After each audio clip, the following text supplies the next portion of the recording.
Oke, bismillahirrahmanirrahim. Assalamualaikum warahmatullahi wabarakatuh. Saya Ahmad Albar. Jadi hari ini kita akan belajar tentang rangkaian flip-flop. Jadi apa sih rangkaian flip-flop itu? Jadi rangkaian flip-flop adalah rangkaian digital yang berfungsi untuk menyimpan data secara semi permanen sampai ada satu perintah untuk mengganti atau menghapus isi data yang tersimpan tersebut. Nah, rangkaian flip-flop ini pertama kali ditemukan oleh William Eccles dan V.W. Jordan.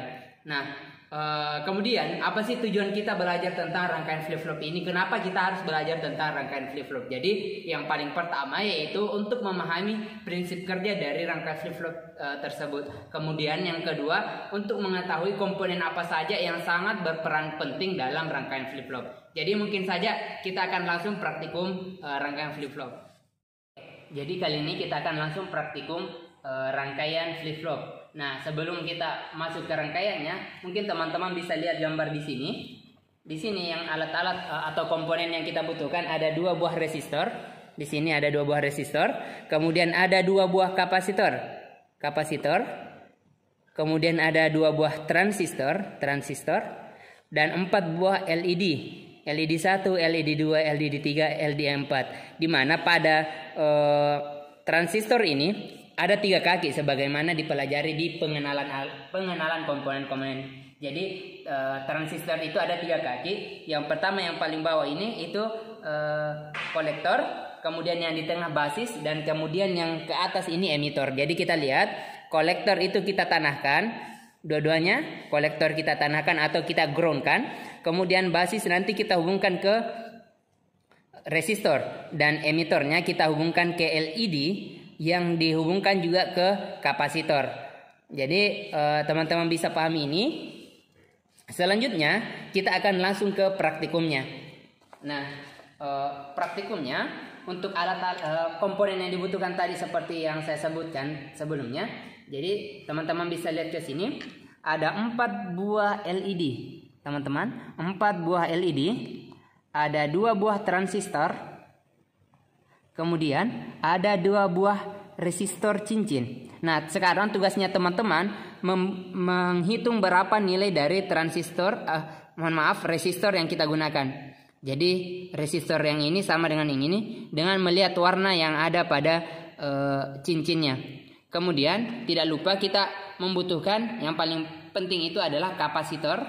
Ada kapasitor 22 mikrofarad, ada 100 mikrofarad, dan kemudian ada 4,7 mikrofarad dengan batas tegangan yaitu kita lihat 50 volt. Jadi dan beberapa kabel penghubung. Jadi kita langsung pertama-tama nyalakan power supply-nya. Nah, teman-teman bisa lihat bahwa pada kapasitor 100 untuk flip-flopnya sendiri agak lumayan lambat. Nah, bagaimana? Ini adalah sama-sama 100 mikrofarad. Nah, bagaimana jika misalnya salah satunya kita bedakan? Kita coba. Kita pindahkan.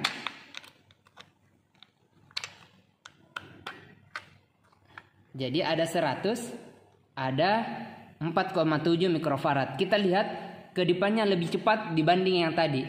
Nah, coba kita coba juga yang 22 mikrofarad. Ya, 22 mikrofarad. Jadi ini kapasitornya berbeda, ada 22 mikrofarad dan 100 mikrofarad. Nah, kita lihat perbedaannya. Nah, bagaimana jika misalnya sama-sama 100 seperti yang awal tadi? Apakah lebih lambat atau lebih cepat? Nah, pergantian warnanya atau flip-flopnya itu lebih lambat dibanding ketika misalnya berbeda. Apalagi jika salah satu tegangannya itu lebih rendah, misalnya 22 mikrofarad yang kita hubungkan juga dengan 100 mikrofarad. Oke.